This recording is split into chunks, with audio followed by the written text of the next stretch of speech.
Right, so now we're just soldering the battery terminal wire using a Milwaukee M12 soldering iron.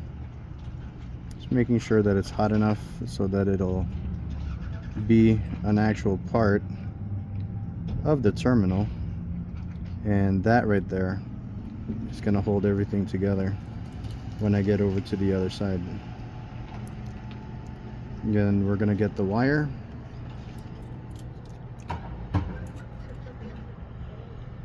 and then it's just going to keep on going together. So right now that is going all into the wire and filling up the bottom part right there, and that is a good solid connection on the battery terminal. And then next we are gonna do the heat shrink. We're gonna slide it over just to make sure that everything is good. And with that one, we're gonna use a lighter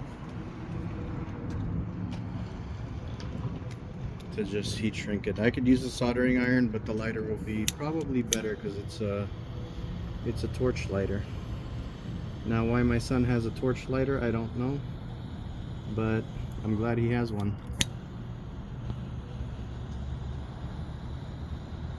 And that is a nice clean terminal for the battery. It's gonna go somewhere either over here or over there.